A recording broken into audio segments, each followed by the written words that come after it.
بسم اللہ الرحمن الرحیم۔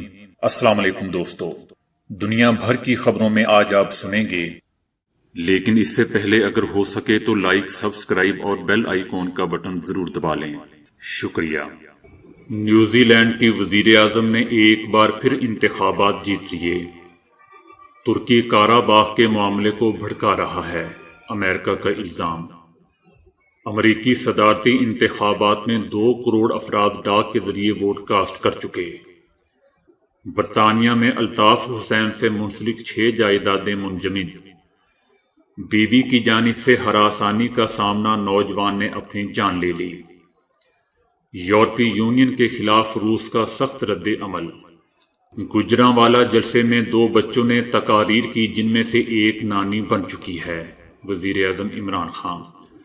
نواز شریف کے ساتھ وہی ہوگا جو الطاف حسین کے ساتھ ہوا، شیخ رشید احمد۔ دنیا بھر میں غربت کے خاتمے کا عالمی دن۔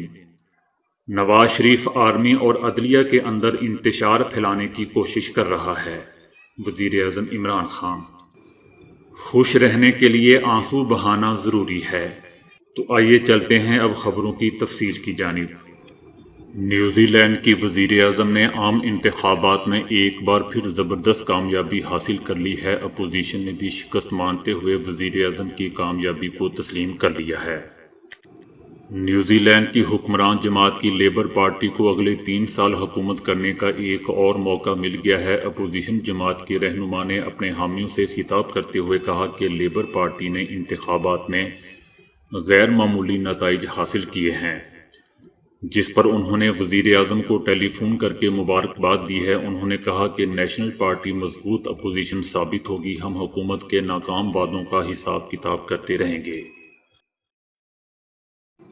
امریکہ نے ترکی پر آذربائیجان اور آرمینیا کے درمیان قارا باغ تنازع کو بھڑکانے کا الزام لگایا ہے۔ امریکی وزیر خارجہ مائک پومپیو نے کہا ہے کہ قارا باغ تنازع پر ترکی نے آذربائیجان کو وسائل مہیا کر کے جھڑپوں کو مزید بدترین کر دیا ہے۔ امریکی وزیر خارجہ کا کہنا تھا کہ اس معاملے پر ایک سفارتی حل کی ضرورت تھی، بجائے اس کے کہ کوئی تیسرا ملک اپنی طاقت پر اس سرزمین پر آئے جہاں پہلے ہی صورتحال بدتر ہے۔ دوسری جانب ترکی نے الزام عائد کیا ہے کہ آرمینیا آذربائیجان کے علاقے پر غیر قانونی طور پر قبضہ جمائے بیٹھا ہے، جس کے بعد آرمینیا نے بھی ترکی پر الزام لگایا کہ قارا باغ کے معاملے پر ترکی آذربائیجان کو فوجی مہم جوئی پر اکسا رہا ہے، جس سے آرمینیا کے عام شہریوں کی زندگی کو خطرہ ہے۔ دوسری جانب آذربائیجان اور آرمینیا کے اہلکاروں کے درمیان قارا باغ میں جھڑپیں ہوئی ہیں، جس سے دونوں ملکوں کے درمیان 3 ہفتوں سے جاری لڑائی کے کم ہونے کے امکانات فی الحال رد ہو گئے ہیں۔ امریکہ میں صدارتی انتخابات کے لیے ارلی ووٹنگ کا عمل جاری ہے۔ اب تک 2 کروڑ امریکیوں نے ڈاک کے ذریعے ووٹ کاسٹ کر دیا ہے۔ کہا جاتا ہے کہ فلوریڈا امریکہ کی سب سے بڑی سوئنگ سٹیٹ ہے، اس لیے یہاں انتخابی نتائج کی پیش گوئی ممکن نہیں۔ یہ دیکھا گیا ہے کہ گزشتہ 6 انتخابات میں فلوریڈا سے جیتنے والا امیدوار ہی صدر بنا ہے۔ دوستو، یاد رہے کہ 2020 کے امریکی صدارتی انتخابات کی ووٹنگ کے سلسلے میں کورونا کی وجہ سے یہ عدالتی فیصلہ سامنے آیا تھا کہ ووٹرز کو پولنگ بوتھ آنا ضروری نہیں، ڈاک کے ذریعے بھی ووٹ کاسٹ کیا جا سکتا ہے۔ امریکی صدر ٹرمپ نے ڈاک کے ذریعے ووٹنگ کے سخت مخالف رہے ہیں۔ ان کا موقف رہا ہے کہ ڈاک ووٹنگ سے انتخابات میں فراڈ کے خدشات ہیں۔ جولائی میں انہوں نے ٹویٹر پر کہا تھا کہ ڈاک کے ذریعے ووٹنگ ناقص اور دھاندلی زدہ ہوگی، جو ہمارے لیے انتہائی شرمندگی کا باعث بنے گی۔ برطانوی ہائی کورٹ نے الطاف حسین سے منسلک 6 جائیدادیں منجمد کرنے کا حکم جاری کر دیا ہے۔ منجمد کی گئی جائیدادوں میں الطاف حسین کی رہائش گاہ بھی شامل ہے۔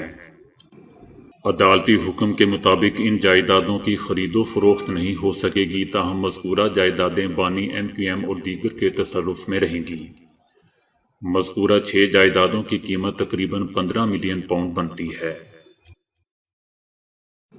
ریاست اتر پردیش کے 30 سالہ ورما نامی نوجوان سماجی کارکن تھا، جس نے اپنی جان لینے کی وجہ اپنی بیوی کو قرار دیا۔ شاہ جہاں پور سے تعلق رکھنے والے نوجوان نے اپنی جان لینے سے پہلے آخری تحریر میں لکھا، جس میں اس نے دعویٰ کیا کہ بیوی فیس بک سمیت دیگر سوشل میڈیا پر اسے ہراساں کرتی ہے۔ دوستو، ورما کو اس کی بیوی نے سوشل میڈیا پر ہراساں کیا اور علیحدگی کے لیے 20 لاکھ بھارتی روپے ادا کرنے کا مطالبہ کیا۔ پولیس حکام کا کہنا تھا کہ نوجوان کو ضلعی ہاسپٹل میں منتقل کیا گیا تھا، جس کے بعد ڈاکٹرز نے اس کی حالت کو تشویشناک قرار دیتے ہوئے بریلی ہاسپٹل منتقل کرنے کا حکم دیا، لیکن اس شخص چندن ورما نے راستے میں ہی دم توڑ دیا۔ یورپی یونین کی جانب سے عائد ہونے والی نئی پابندیوں پر روس کا سخت رد عمل سامنے آ گیا ہے۔ روس کا کہنا ہے کہ روس یورپی یونین کی نئی پابندیوں کا جواب اس کی زبان میں دے گا، جو زبان وہ سمجھتے ہیں۔ روس نے یورپی یونین کی جانب سے عائد ہونے والی نئی پابندیوں پر رد عمل میں کہا ہے کہ روس اس اقدام کو مسترد کرتا ہے، اس کی کوئی لاجک نہیں ہے۔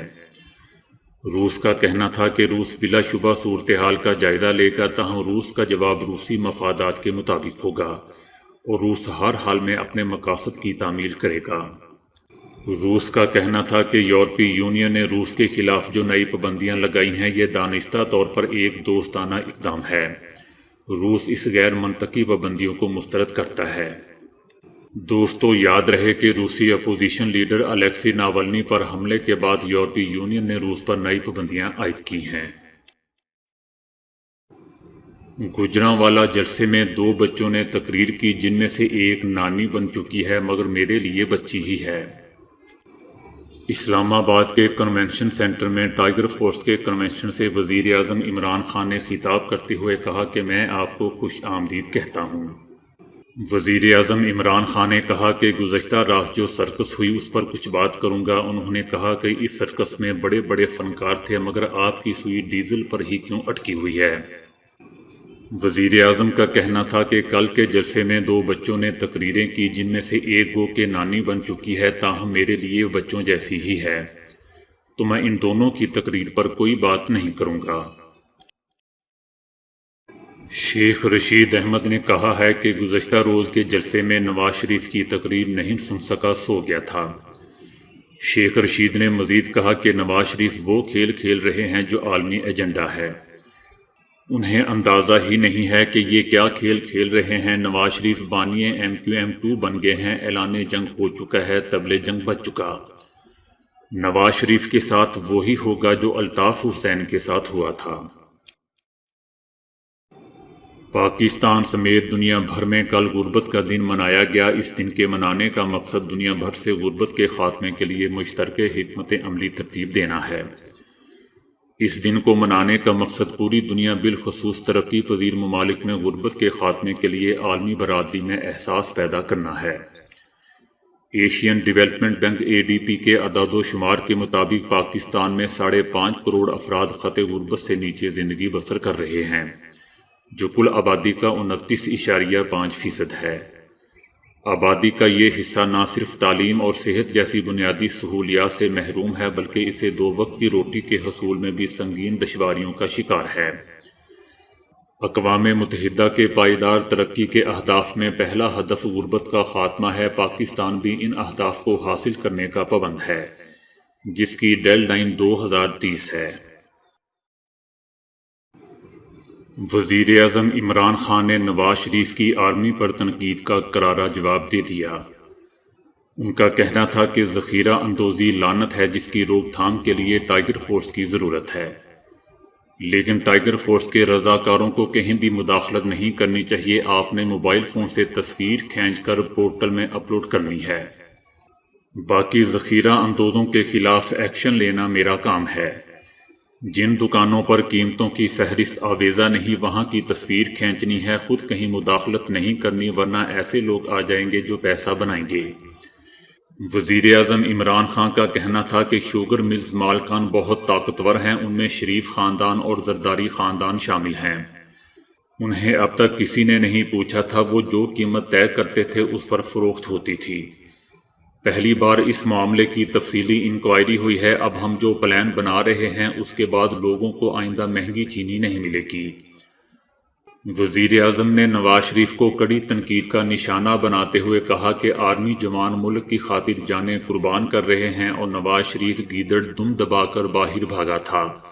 وہاں جا کر آرمی چیف اور DGISI کے خلاف زبان استعمال کر رہا ہے۔ نواز شریف نے جنرل باجوہ پر نہیں بلکہ پاک آرمی پر حملہ کیا ہے۔ یہی بات بھارتی وزیر اعظم نریندر مودی بھی کر رہا ہے، اس لیے بھارتی خبروں میں ان کی تعریفیں ہو رہی ہیں۔ یہ جنرل جیلانی کے گھر پر سریا بناتے ہوئے وزیر بنا اور ضیاء الحق کے جوتے پالش کرتے ہوئے وزیر اعلیٰ بنا۔ بدقسمتی یہ رہی کہ عدالتوں نے ہمیشہ اس کی مدد کی۔ چوری کا پیسہ بچانے کے لیے نواز شریف ملک تک کو بیچ سکتا ہے۔ بلاول اور مریم حرام کی کمائی پر پلے ہیں، 1 گھنٹہ حلال کا کام نہیں کیا۔ وزیر اعظم کا کہنا تھا کہ دونوں اپنے باپوں کی حرام کی کمائی پر پلے ہیں، ان پر بات کرنا فضول ہے۔ وزیر اعظم نے فضل الرحمان کو 12واں کھلاڑی قرار دیتے ہوئے کہا کہ اس پر کیا بات کروں، بالی ووڈ میں بھی کوئی ایسی اداکاری نہیں کر سکتا جو نواز شریف نے کی۔ انہوں نے ایسی ایکٹنگ کی کہ کابینہ اجلاس میں شیری مزاری کی آنکھوں میں بھی آنسو آ گئے۔ حالانکہ انہیں رلانا بہت مشکل ہے، میں بھی اگر اسے اچھی طرح نہ جانتا تو میری آنکھوں میں بھی آنسو آ جاتے۔ وزیر اعظم عمران خان نے مزید کہا کہ نواز شریف جو گیم کھیل رہا ہے مجھے اس کا پتہ ہے، یہ عدالتوں اور آرمی کے اندر انتشار پھیلانے کی کوشش کر رہا ہے۔ کسی جج کا نام نہیں لے رہا ہے بلکہ آرمی چیف یا DGISI کی بات کر رہا ہے۔ یہ پاکستان دشمن قوتوں میں نمایاں ہونے کی کوشش کر رہا ہے، جن میں امریکہ، اسرائیل اور بھارتی لابی شامل ہے۔ وزیر اعظم نے اپوزیشن کو خبردار کرتے ہوئے کہا کہ کل کے جلسے میں جو زبان استعمال کی گئی اور نواز شریف کی تقریر سن کر اب میں نیا عمران خان بن گیا ہوں۔ اب اپوزیشن مختلف عمران خان دیکھے گی۔ وزیر اعظم عمران خان نے عدلیہ اور نیب کو پیغام دیتے ہوئے کہا کہ نیب اور عدالتیں ان کے کیسز پر جلد فیصلے کریں۔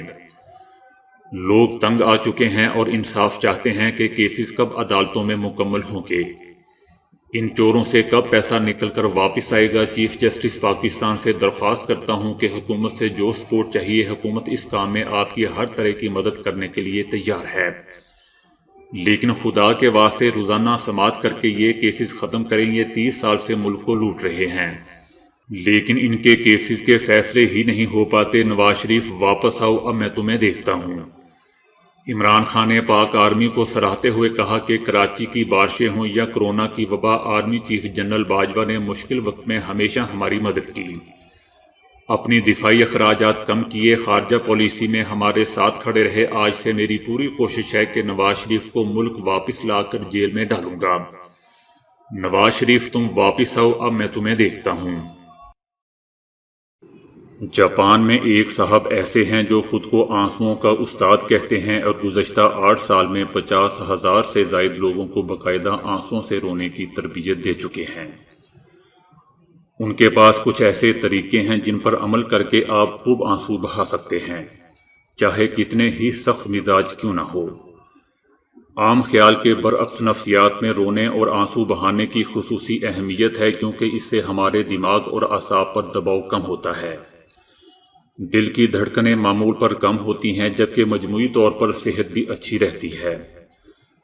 اس کے علاوہ دوستو، رونے کے بعد انسان خود کو ہلکا پھلکا محسوس کرتا ہے اور پہلے سے بہتر محسوس کرتا ہے۔ ان کا کہنا ہے کہ شروع میں ان کا کام کچھ خاص نہیں چل رہا تھا، لیکن 2015 میں ایک سرکاری مطالعہ شائع ہوا جس میں بتایا گیا تھا کہ جاپانی لوگوں میں رونے کا رجحان بہت کم ہے، کیونکہ جاپانی رونے کو اچھا نہیں سمجھتے، جس کی وجہ سے ان میں بے چینی اور اضطراب گھیر لیتا ہے، جس کا اثر ان کی گھریلو اور پیشہ ورانہ زندگی پر پڑتا ہے۔ ان کا کہنا ہے کہ آج ان کے پاس رونا سیکھنے کے خواہش مند افراد اتنی زیادہ تعداد میں آتے ہیں کہ انہیں سر کھجانے کی فرصت بھی نہیں ملتی۔ انہوں نے کچھ ایسی ٹیکنیکی اور عملی تدابیر بھی دریافت کی ہیں جنہیں اختیار کر کے کوئی بھی شخص صرف چند منٹوں میں رونا اور آنسو بہانا شروع کر دے گا۔ ایسی ہی ایک ٹیکنیک کو انہوں نے روئی کاستو آنسوؤں کی تلاش کا نام دیا ہوا ہے۔ آپ جتنا زیادہ آنسو بہائیں گے، آپ کی دماغی صحت پر اتنا ہی زیادہ اور اچھا اثر پڑے گا۔ ان کا کہنا تھا کہ اگر آپ ہفتے میں صرف ایک بار آنسو بہانے کا معمول بنا لیں تو آپ اعصابی تناؤ سے آزاد زندگی گزار سکیں گے۔ لیکن دوستو مسئلہ یہ ہے کہ کون جاپان جائے، سستا ترین طریقہ یہ ہے کہ آپ بھی وزیر اعظم نریندر مودی اور نواز شریف کی تقریر سن لیں، پھر آپ بھی باقیوں کی طرح کہتے ہوئے پھریں گے کہ نریندر مودی اور نواز شریف کی تقاریر سن کر رونا آتا ہے۔ تو دوستو آج کے لیے اتنا ہی، ویڈیو کو لائک اور شیئر کرنے کا بہت بہت شکریہ۔